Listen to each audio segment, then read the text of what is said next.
आप तो बहुत योगी राज महाराज है। आप तो विदेशी लोगों में भी बहुत चेला लोगों में है, ये भारत में भी बहुत चेला लोगों में आपको योगी राज है ना। आप एक पुस्तक भी लिख रहे हैं अभी योग का ऊपर में एक है ना 150 आसन का, और अलग कौन सा आसन में कौन सा प्राणायाम करना, कितना बार करना, कैसा करना, वो विधि कैसा है, पूरा आपको जानकारी है ये पूरा। महाराज जी अब तो योगी राज है ना, थोड़ा ये है ना हमारा केएमसी चैनल लोगों का सौभाग्य है, आपको दर्शन हो गया, आपका आशीर्वाद भी वो लोगों की मिल रहे, आपको दर्शन कर रहे, आपका थोड़ा आप अच्छा हर आसन को जानते हैं, थोड़ी आसन वो लोगों की दर्शन दे महाराज जी।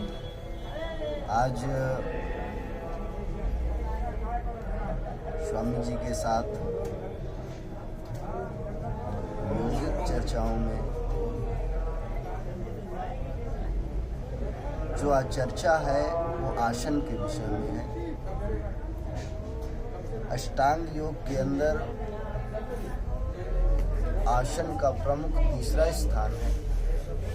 जो 8 अंग हैं उनमें तीसरा अंग कहलाता है आसन। आसन क्या है, इसके लाभ क्या हैं, आसन हमें क्यों करना चाहिए और कैसे करना चाहिए, इन सभी विषयों पर हम चर्चा करेंगे। तो सबसे पहले जैसा कि स्वामी जी ने कहा, हमारी एक पुस्तक कुछ ही समय में आप लोगों के समक्ष पहुंच जाएगी, जिस पुस्तक का नाम है हठ विद्या आश्रम योग श्रृंखला आसन भाग 1। इसमें क्या है, कई जगह हमने जा करके भ्रमण करके ये देखा, ये पाया कि आसन तो सभी करते हैं, करवाते हैं, परंतु सही विधि और सही तरीके से कोई विरला ही कर पाता है, और जो सही ढंग से करता है उसे पूर्ण लाभ प्राप्त होता है। अगर हम अपने आसन को श्वास प्रश्वास के लय नियम अनुपात के साथ पूर्ण प्राणायाम सहित हम आसन करते हैं तो हमें पूर्ण लाभ प्राप्त होता है। नहीं तो सिर्फ शरीर को थकाना, सिर्फ खाली एक्सरसाइज करना है, हम उसको योग का नाम नहीं दे सकते, आसनों का नाम नहीं दे सकते। आसन तो वो है जो हमारे अंदर ऊर्जा का संचार करे, ना कि हमारी ऊर्जा को व्यय करे। तो हम आपको आज इस विषय में चर्चा करेंगे। आसन सिर्फ हमें शारीरिक रूप से ही सुंदर, सुडौल, सुदृढ़ नहीं बनाते, ना ही सिर्फ हमारी मांसपेशियों को मजबूत बनाते हैं, बल्कि आसन शरीर के साथ साथ मानसिक संतुलन को भी बनाए रखते हैं। शरीर, मन और आत्मा को स्थिर करने के लिए हमें आसन की प्रमुख आवश्यकता है।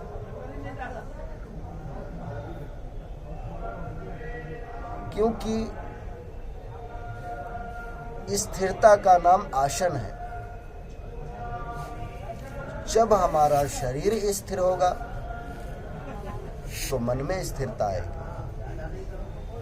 और जब मन स्थिर हो जाएगा तो चित्त में स्थिरता आएगी, और चित्त की स्थिरता ही ध्यान की पहली अवस्था है।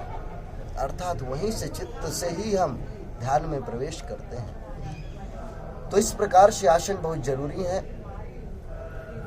स्थिरता लाने के लिए, परंतु ये ध्यान रहे कि कौन सा आसन हमें किस विधि से करना है। यदि हम आपको छोटा सा कारण बताएं, यदि हम आसन करते हैं और हमारा शरीर थक जाता है तो आप समझिए कि आपने आसन नहीं किया, जब आपने अपने शरीर को थकाया है, सिर्फ एक कसरत किया है। अगर आप आसन करते हैं और आपके अंदर कुछ ऐसा लगता है कि किसी के एक नई, एक अलग प्रकार की ऊर्जा आई है, तो आपने हठ योग के आसन किए, हठ योग की श्रृंखला उसके साथ जुड़ी है। और यदि आपने एक्सरसाइज किया और करने के बाद आपको ऐसा लगे कि मेरे अंदर तो इतनी ऊर्जा आ गई है कि मैं शारीरिक मानसिक हर प्रकार से मैं ज़्यादा कार्य कर सकता हूँ, तो आप समझिए आपने ट्रांसफॉर्मेशनल योगा जो परिवर्तन है वो आप जान गए हैं, वो सीख गए, अर्थात आपका प्राणायाम और आसनों का जो योग है वो हो चुका है। तो आज हम आपको कुछ प्रमुख एडवांस आसन बताएंगे, जिनमें से मयूरासन, पाद शीर्ष बद्धासन,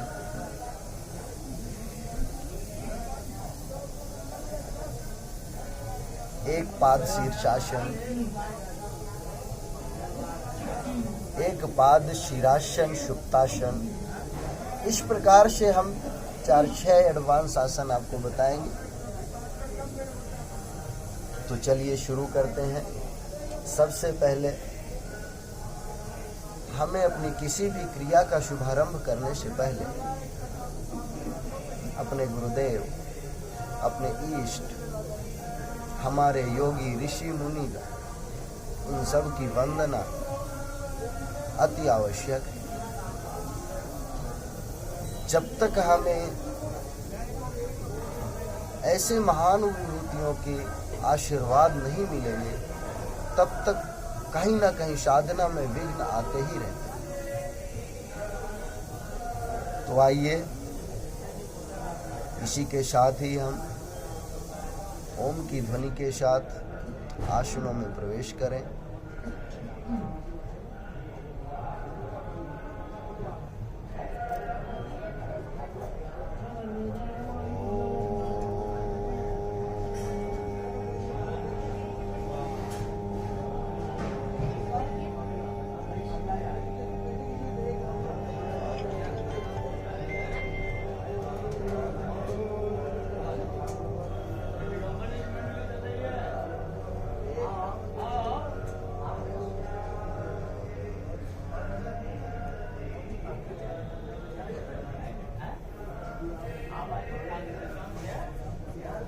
ఇక్కడ బాబాజీ ఏం చెప్తున్నారంటే యోగము నేర్చుకుంటున్నారు, అనేక రకంగా ఉన్నది. ఇది ఒక విధిపూర్వకంగా శాస్త్రీయంగా ఏది ఆసనం ఎంతసేపు చేయాలి, ఎట్లా చేయాలి, ఎంత ప్రాణాయామం చేయాలి, ఏ ఆసనంలో ఏ ప్రాణాయామం చేయాలి అని ఒక విధిపూర్వకంగా ఒక పరంపరంగా చేస్తేనే మనం పూర్తి ఫలితం పొందుతాం. లేదంటే శరీర వ్యాయామము ఎక్సర్సైజ్ మాత్రమే అవుతుంది యోగం అనేది. ఈ యోగంని ప్రాణాయామతోటి ఆసనాలతోటేమో శరీరం స్వస్థత వచ్చి ఆధీనంలోకి వచ్చేస్తుంది. ఎప్పుడైతే శరీరం ఆధీనంలోకి వచ్చేస్తుందో తర్వాత మనసులో స్థిరత వస్తుంది. మనసులో స్థిరత వస్తేనే ధ్యానానికి ఎంతో ఉపయోగపడుతుంది. అప్పుడే మనం పూర్తి యోగ ఫలితం పొందుతాము.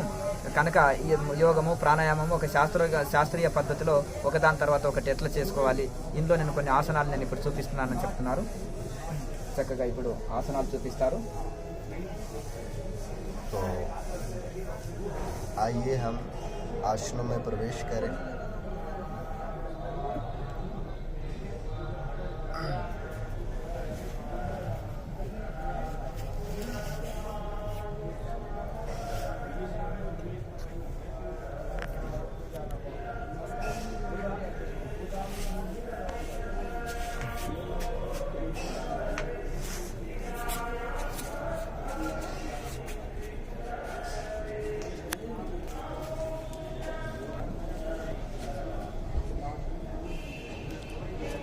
దావత్ గిరిజీ మహారాజ్ ఇప్పుడు మీకు ఆసనాలు చూపిస్తున్నారు. కేఎంసీ ఛానల్ యొక్క ప్రేక్షకుల యొక్క భాగ్యం. ఈయన మహాయోగీశ్వరుడు, అపక్వాహారి, మహాసిద్ధపురుషుడు, మంచి యంగ్ యోగి.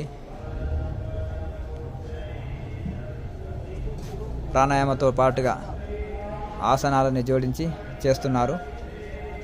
ఎంత ప్రశాంతత స్థితి, ఎంత నెమ్మదిగా హడావిడిగా పటాపట్ చేయడం కాకుండా ఎంత ప్రసన్నత, అణువు పొలికిస్తూ ప్రసన్నతతో కూడిన చేస్తున్నారు. మనం టక్కున వంగి టక్కున లేస్తాం.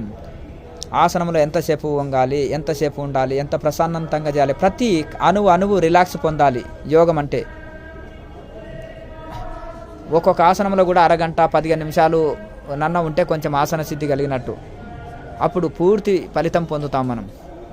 ఎంత ప్రసన్నత భావనతోటి, ఎంత పవిత్ర భావనతోటి, ఎంత ఇదో ఒక యాంత్రికంగా ఎక్సర్సైజ్ లాగా కాకుండా ఎంత వారు ప్రసన్నతతోటి ఎంత బ్రహ్మభావంతో చేస్తున్నారు. ఆత్మభావన బ్రహ్మభావం విడవకుండా ప్రసన్న వదనంతో ప్రశాంత స్థితితోటి వాళ్ళు ఆసనాలు చేస్తున్నారు చూడండి.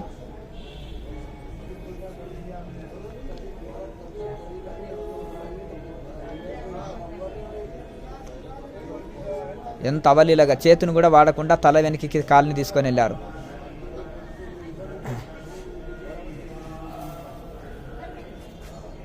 చేతిని కూడా యూజ్ చేయకుండా కాలుని వెనక్కి తీసుకుపోయి పెట్టారు చూడండి. ఎంత అద్భుతం. ఇంతవరకు జట అడ్డం వచ్చిందని ఇట్లా అన్నారు, కానీ చూడండి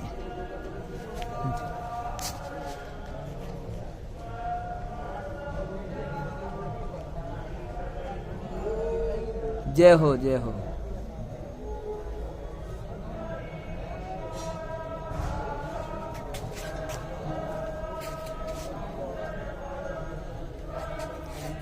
ఎంత అవలీలగా చేస్తున్నారు చూడండి ఆసనాలు. కాలు వెనక్కి తీసుకెళ్ళినప్పుడు కూడా చేతిని యూజ్ చేయకుండానే తీసుకెళ్లారు. ఎంత ప్రసన్నత భావనతోటి ఎంత ప్రసన్నత వదనంతో చేస్తున్నారు చూడండి.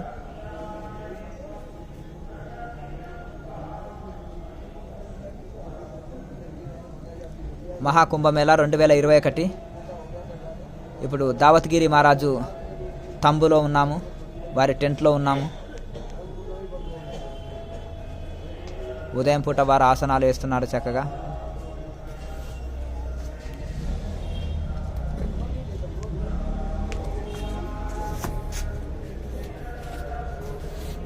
ఎంత ప్రసన్న స్థితిలో ఉన్నారు చూడండి వారు.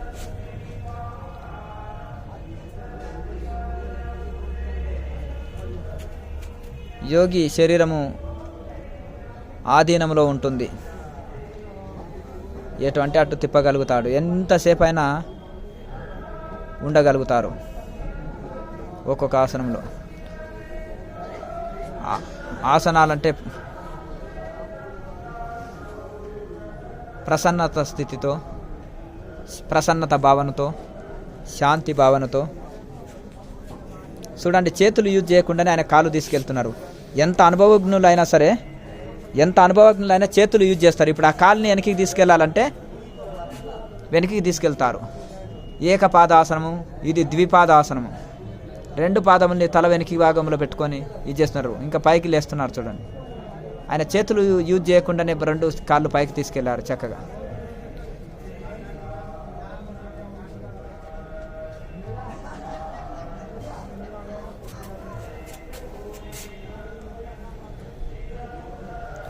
చూడండి మళ్ళీ ఇంకా కిందికి తీసుకొస్తున్నారు.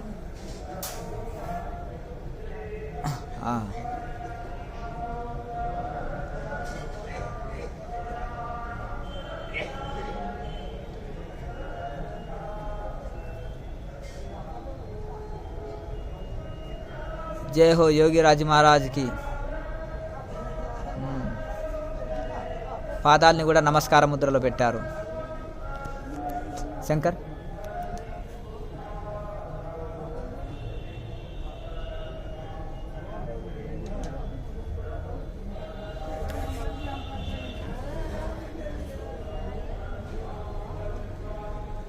ఎంత ప్రసన్నత వదనంతో, ఎంత శాంతితోటి, ఎంత తన్మయత్వంతో చేస్తున్నారు చూడండి. వీరు చాలా సంవత్సరాలు తపస్సు చేశారు. అపక్వ ఆహార యోగి, వండింది తినరు, ఒక పూట వండంది పచ్చి ఆహారమే తీసుకుంటారు. చాలా సంవత్సరాలు వీరు భోజనం లేకుండా కూడా తపస్సు చేశారు. యోగులకు మితాహారం చెప్పబడుతుంది అంటాం కనుక యోగులు మితాహారులు ఉంటారు. తపస్సు కాలంలో ఆహారం కూడా తీసుకోకుండా ఉంటారు. ద్రవాహారం లాంటిది తీసుకోవడమో, కొన్ని తపస్సులో ఉన్నప్పుడు వీళ్ళు ఆహారం తీసుకోకుండా ఎన్ని రోజులైనా ఉండగలుగుతారు. శరీరం బాడీ మైండ్ ఆధీనమే యోగం. శరీరాన్ని మనసుని ఆధీనంలో, ఆసనాలతోటి శరీరం ఆధీనం, ప్రాణాయామతోటి మనసును ఆధీనం యోగులు చేసుకుంటారు.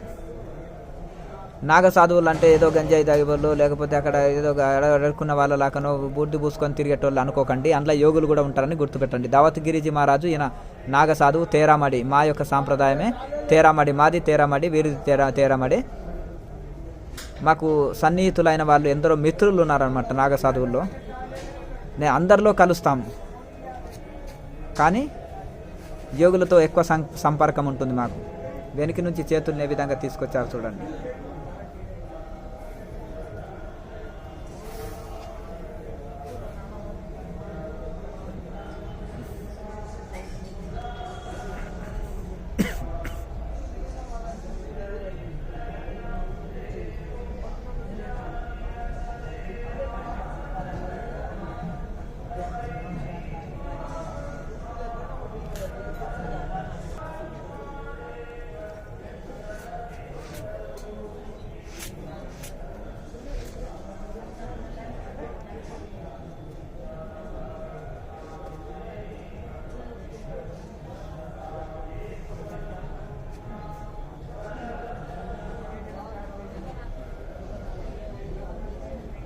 ఈ ఆసనాన్న తేలికగా అవలీలగా చేయగలరు దావత్గిరి మహారాజ్. జై హో.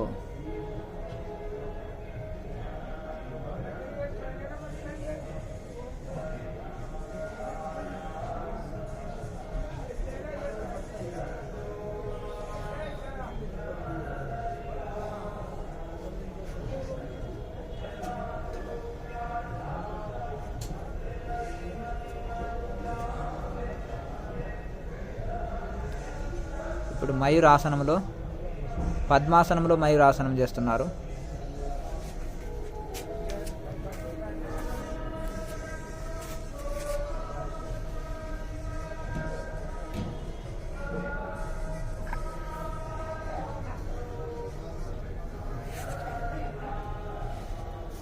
ప్రతి ఆసనంలో నమస్కార ముద్ర, ప్రసన్నత, శాంతి.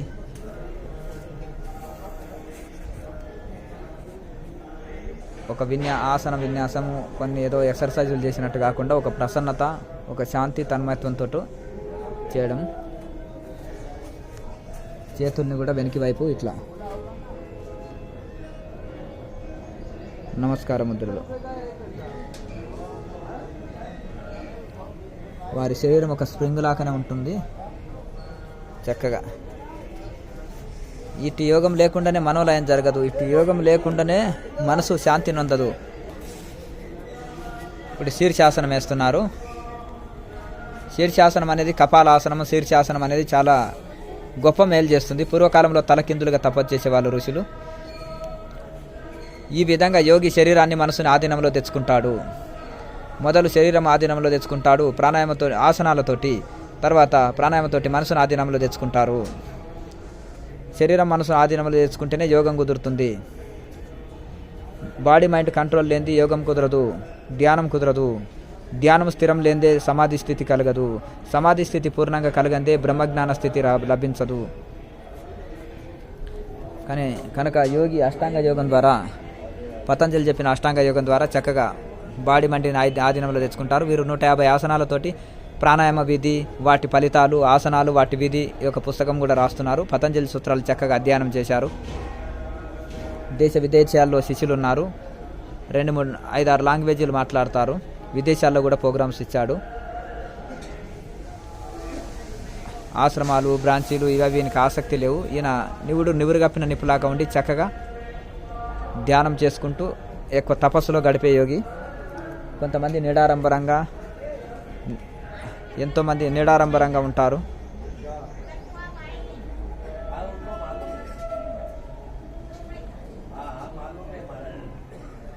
నాగసాధువుల్లో అద్భుతమైన హఠయోగులు ఉన్నారు, అద్భుతమైన క్రియాయోగులు ఉన్నారు, అద్భుతమైన జలం లోపల తపస్సు చేసేటోళ్ళు కూడా ఉన్నారు. ఇప్పటికీ నీటి లోపల తపస్సు చేసేటోళ్ళు, అగ్నిలో తపస్సు చేసేటోళ్ళు, అగ్నిస్తంభన, జలస్తంభన, వాయుస్తంభన చేసేటోళ్ళు కూడా నాగసాధువుల్లో చాలామంది ఉన్నారు. రహస్యంగా ఉన్నారు. కొంతమంది పెద్ద వయసు అయ్యి సమాధి అయ్యారు. ఇంకా కొంతమంది పెద్ద వయసు వాళ్ళు ఉన్నారు. కొంతమంది కుంభమేళ వస్తారు, కొంతమంది రాలేకపోతారు. కొంతమంది సూక్ష్మ శరీరంలో వస్తారు, కొంతమంది నడుచుకుంటూ వస్తారు, కొంతమంది రకరకాల సిద్ధ పురుషులు ఉన్నారు. అన్ని రకాల వాళ్ళు నాగసాధువుల్లో ఉంటారు. వాళ్ళని గుర్తించి చేరాలి దగ్గరికి. మనకు సోషల్ కావాలంటే సోషల్ గురువు, మ్యాథ్స్ కావాలంటే మ్యాథ్స్ గురువు వెళ్ళినట్టు, అట్లా యోగం కావాలంటే యోగం గురువు, అందులో అనుభవజ్ఞుల దగ్గరికి వెళ్ళాలి. అట్లా ఇందులో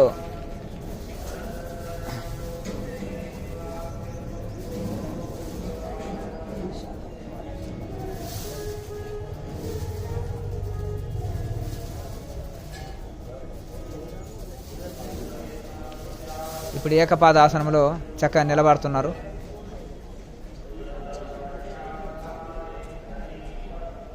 ఒక కాల్లో బ్యాలెన్స్ చేయడం అంటే అభ్యాసం ఉండాలి.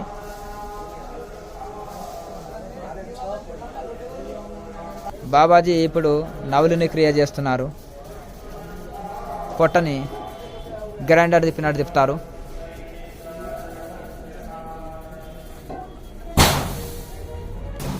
నాగసాధువుల్లో మంచి సిద్ధ పురుషులు ఉంటారు, మంచి యోగులు ఉంటారు.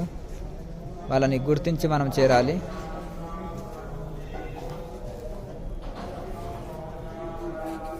ప్రతి ఆసనంలో, ప్రతి క్రియలో ప్రసన్నత, శాంతి, తన్మయత్వము అంతర్ముఖమై చేయాలి.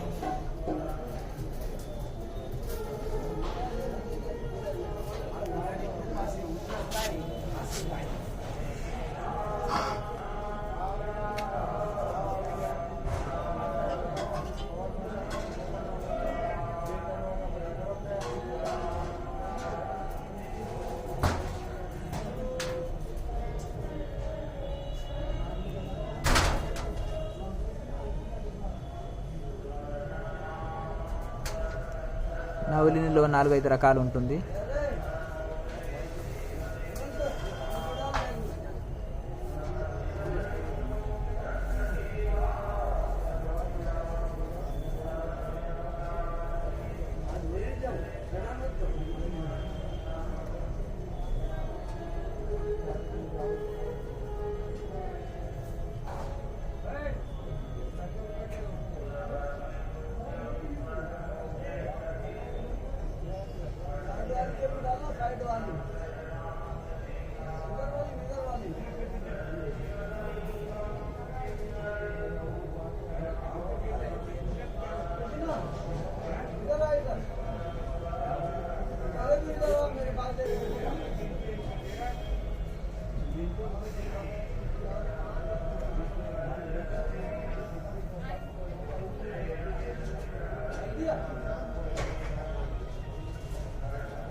వామ నవలి, దక్షిణ నవలి అంటారు. ఎడమవైపు, కుడివైపు.